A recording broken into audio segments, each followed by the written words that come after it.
Thank you. Welcome home. Thank you. Thank you. Welcome home. Thank you. Welcome home. Thank you. All right. It took 3.5 hours to walk the parade route on that Friday. 125,000 men and women who served in Vietnam. 300,000 people were on the streets and dropping shredded paper from above to create a very special moment for Chicago, the largest Vietnam Veterans Homecoming Parade in history. The next best thing to being there is to see once again those faces, feel the handshakes. That's what we're going to do for the next half hour. Relive a week of tears and cheers, jubilation, and celebration, not of war, but of the men and women who served their country.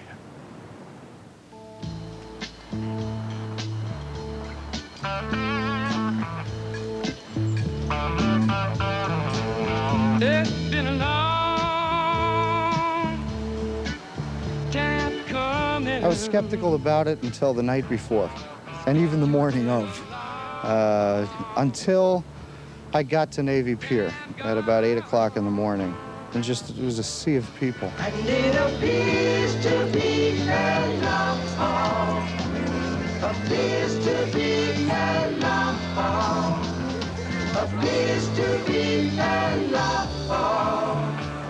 Time is a long, long, long, long time before the dawn. 196, 223rd, 6869. All right, bro. Okay, be cool, man. Welcome home. 3rd Amphibian Jacket Battalion, 6869. God bless you. All right, man. All right. First Marine 54-1. It's the right side. You got some ways to go. Yeah, I didn't necessarily come for the parade. You know, I just come up here to be with these other guys. I gotta find somebody. The whole place here, gotta be one guy through here, somewhere. You can look at the people. You don't have to talk to them. You know what you all feel. The 25th, man, the finest division in the Army. I say to a lot of people that what they don't understand about Vietnam veterans is that it is deeper. It goes much deeper than friends. It is family. It is a family that is loving, caring. They care about each other.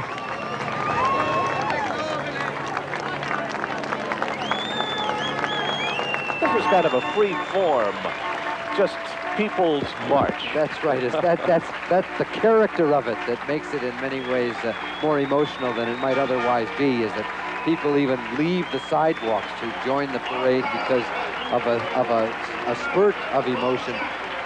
One of the veterans said last night that he didn't think much of a parade that you had to hold for yourself. That's right. But in fact, I think it has a beauty, a purity all its own. I do agree with that. Everybody, or many, have been saying that that's not the way to go about something like this, to hold one for yourself. But the fact that they have the courage to ask for it and to get it like this. And it's not easy to organize a parade like this. There are 300 extra policemen who overnight have been put The Miracle Man is named Tom Stack, who has been working on it for a year. General, you know Tom, who really had to push a lot of buttons and almost run a combat patrol to get it through. Tom Stack is a professor. He is probably is finding an example of an officer as we can find as Vietnam veterans. Let me go back to when you got home from Vietnam. What do you remember? When we came into Travis Air Force Base, and between Travis and Oakland, anybody in uniform was fair game for obscenities, for hurling of any vegetable, or just, general disdain. And I wasn't looking for a parade, but I wasn't looking for that type of scorn or ridicule. We are putting in a major effort in Vietnam. As you know, we have about 10 or 11 times as many men there as we had a year ago. They are, we've had a number of casualties. We put in an awful lot of equipment.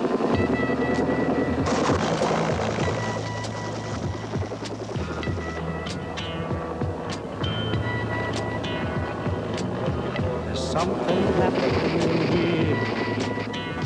What it is ain't exactly clear. There's a man with a gun over there telling me I got to beware. I think it's time we stop, children. What's that sound? Everybody look what's going down.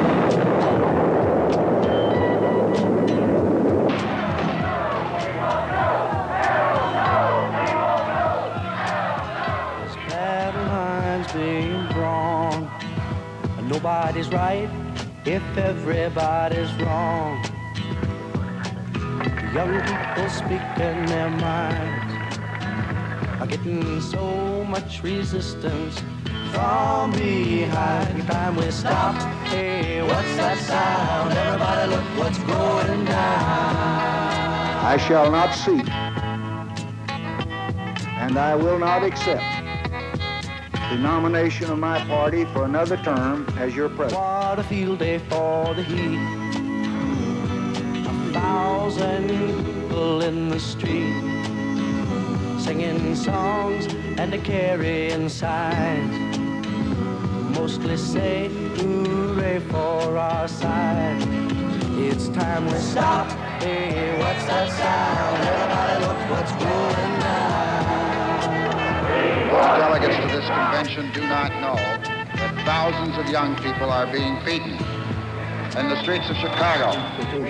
Paranoia strikes deep. So help me God.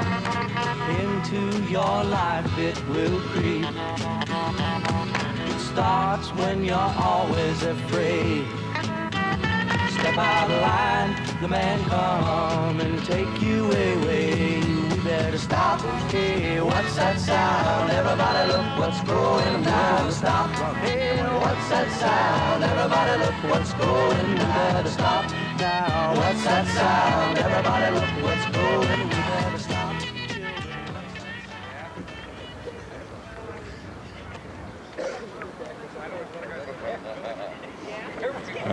Well, I saw it going up in little bits and pieces, and I'd heard so much about it. You know, I just got lost in the names. I get broke up with this wall. I do. I get emotional with it. Once the wall's up and you view it, you'll see what I mean. If you look up and down that wall and see all those names, you'll say, my God, what? Excuse me.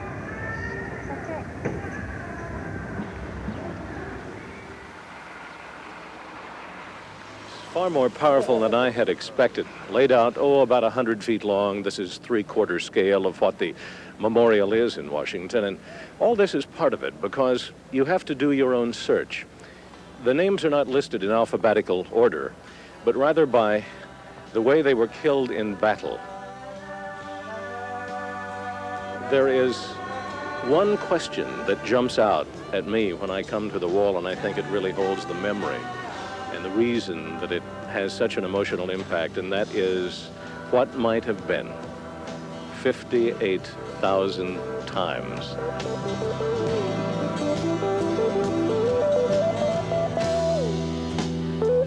We were robbed of a grieving period, so that the dedication of the wall was our grieving period. And that's what the wall allowed a lot of people to do, is to grieve about Vietnam. Ramiro Manrique Jr. I died when I was 10, so I don't remember much. I get this empty feeling. It's hard to explain that emptiness I feel. I see his name. Your uncle, his name is on the wall. You never know him. He died a long time ago. He was very brave.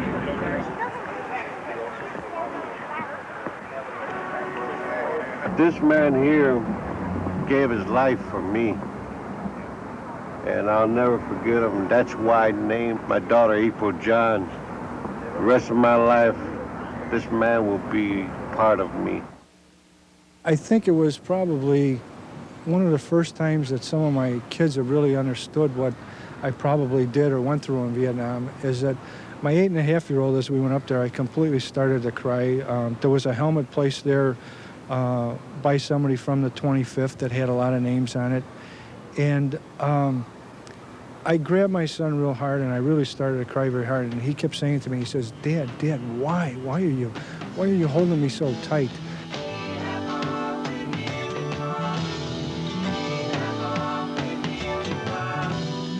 And I stood there and touched a few panels that were very important to me, the times that I were there. And I walked away 5 times. I kept walking away in the mud and coming back. It's just, it just draws you in. It takes everything out of you. It reminds you of everything. And then, you know, the way it is to see your own facial reflection in it. That's why now I'm boisterous, you know, for those guys who can't do it. And we have, look at these guys there. There's your spirit from the Americal. Yes, the Americal was made up of 3 brigades, 196, the 198th, and the 11th.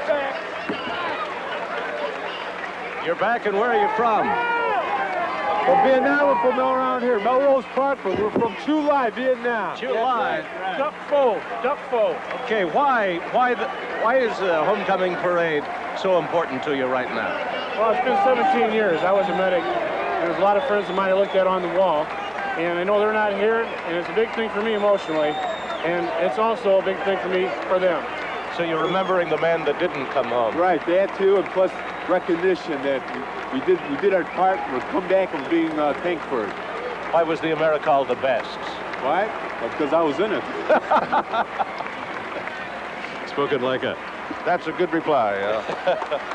I was a helicopter pilot, and you know, I had opportunities where I could have gotten hurt, but I didn't even get wounded.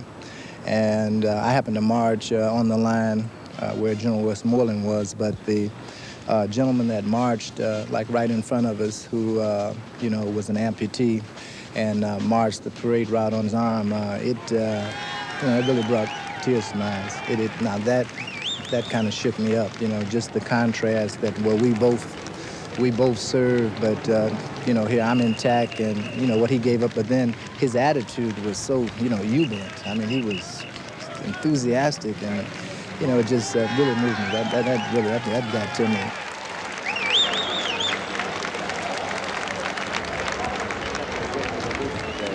And there, another one of these very poignant signs. Robert Honaki, Jerome Hanrahan, killed in action. I won't forget. And of course, one reason is, Walter, is that this is the most important thing in their lives. Their whole lives. That's right. Continue to be dominated by having served there, men that they met there. That kind of comradeship is no different from World War II. And there's no way we could describe a feeling like that. This is a life, the part they lived of it in Vietnam, that they can't possibly ever forget. And even the ones who are now perfectly healthy, you know, physically, the emotional impact of that experience. And of course, the reason for the homecoming parade now is that there were no homecoming parades in World War II. They largely came home in troop ships and came down 16 abreast down Broadway of New York. Here we straggled back in 24 hours.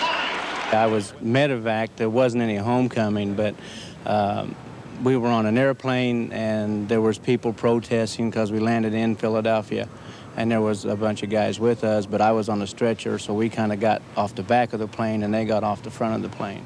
It was very organized picketing against Vietnam veterans, and they even suggested that if we wanted to, we could leave our uniforms off.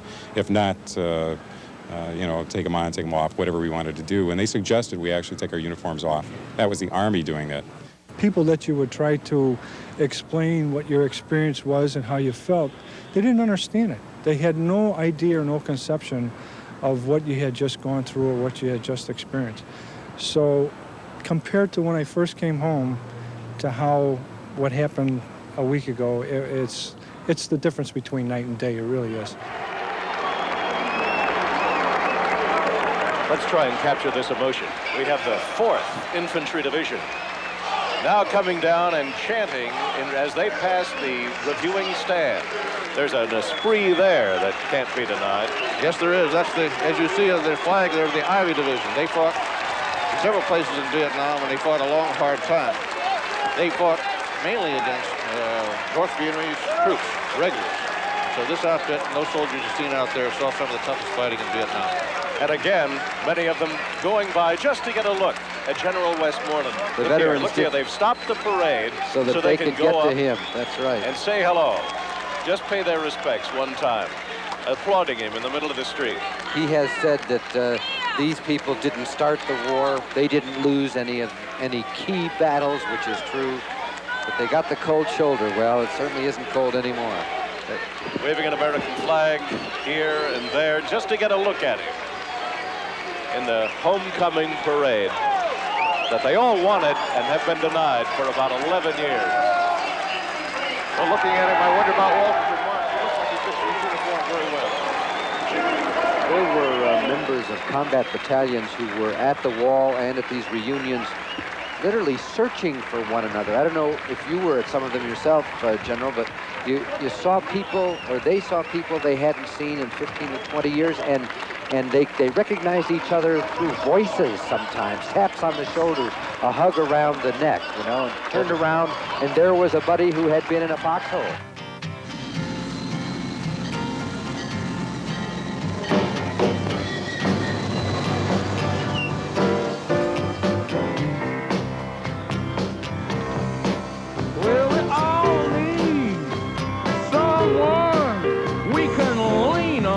I didn't want to come out alone. I'd gone to the memorial the first time at the dedication, went alone. And it was a very emotional experience, but then I had no place to go with it afterward, no one to share it with. And I really need these other guys. I'm here to find other women that served in the war, maybe some men that I was able to get home. Hopefully I'll see somebody I actually served with. All these people here, I feel for them and everything, but I hope I actually see somebody I served with. We're your neighbors, we're your sons, and we just want to be home. And if you want it, well, you can lean on me. Yeah, we all need someone we can lean on. And if you want it, well, you can lean on me. To be honest, I thought he was dead. Did you really? Yeah, and I walked up the stairs. I was dead in Vietnam. Yeah. Makes you feel good. Nowadays, a person will stab me in the back for $1. In Vietnam, a person will give his life to protect you. It's a hell of a feeling. I can't explain it myself. It's something I've been looking for 18 years.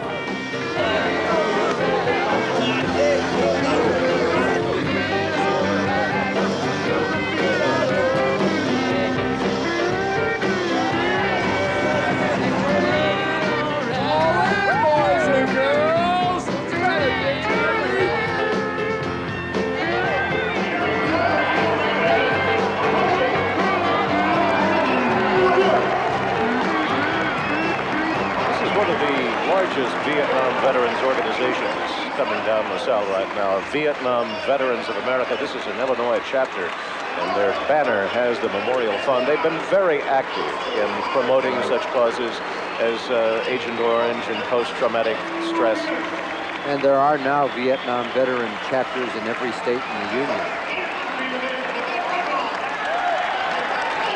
As they are introduced, of course, up goes a cheer at the sound of their name. Walking down the parade route, marching with the Vietnam Veterans of America, our chapter, and some former unit people, and just looking around and the depth of people on the streets, the thank yous, the we're proud of you. I cried about 6 times walking the route. It's just a swell of pride. It was late, but it's really never too late. To me, it's the most emotional. I mean, it goes beyond emotion. This is family. All of this is family. We're here. And it's about time. It took 17 years for them to finally recognize us, to tell us, hey, you're back home. Makes me feel real proud of the Americans and real proud because my dad served in this war and he didn't get anything when he came back, and now that he's back, he's finally getting something for him.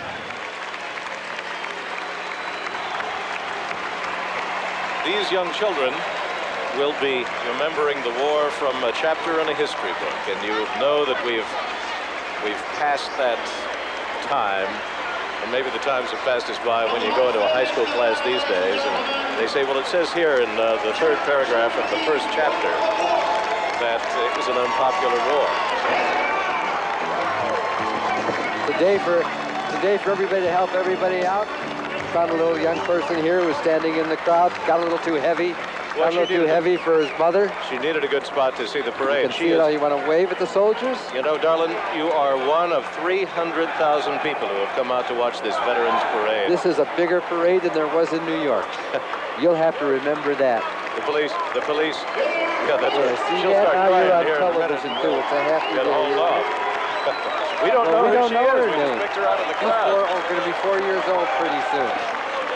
There are still 125,000 participants being estimated in the crowd, and what has happened is that during the noon hour, now about 20 after or 25 after, why they have flooded down to LaSalle Street, and the scenes are incredible, just incredible. The ticker tape continues to fall. Well, I think it's hard probably to convince people that a homecoming parade would really mean something to these men 11 years after our last helicopter lifted off from Saigon. That's right. But all you have to do is sit here and watch them come by, and you realize it means an awful lot. Words are difficult to express what it was, but to see the looks on the vets' faces, to feel, you could see the release, you could see them feeling proud about themselves. It was everything that we thought it would be and more. Families that were so proud, the thank you letters that are coming in. That day was the greatest day of my life other than the birth of my children. You know, it was the greatest. Maybe for someone who is thinking of holding a homecoming parade from San Francisco or LA, somewhere else or around the country, what would you tell them? Do it. Be proud of it. And no matter who shows up, walk with a big chest and a lot of pride because you earned it. As a result of the Chicago celebration, other cities around the country have heard what happened here and now want to have their parades. Friendships lost for 2 decades have formed anew and will continue. Political coalitions have formed among the veterans, now to fight for veterans' rights. The only physical evidence of what happened here remains by the wall where it stood in Grant Park, in the form of thousands of footprints still embedded in the mud, where people stood to come and pay their respects. Soon, those will fade, much like the memories of the war. But the people who were here will tell their children about the day Chicago welcomed home the Vietnam veterans. You who are on the road must have a code. Take care of yourself. Good luck. That you can live by. And so, become yourself. God bless you. Because the past is just a goodbye. Teach your children well. Their father's help did slowly go by. And feed them on your dreams. The one they picked, the one you know by. Don't you ever ask them why. If they told you, you would cry. So just look at them and sigh. Well, this turned out quite a mob, huh? And know they love you. Thank you a lot, buddy. Thank you. Thank you. Thank you, sir. Thank you, welcome on. Thank you, welcome on. Thank you. Your parents well, their children's hell will slowly go by. And feed them on your dreams. The one they picked, the one you know by. Don't you ever ask them why. If they told you, you would cry. So just look at them and sigh.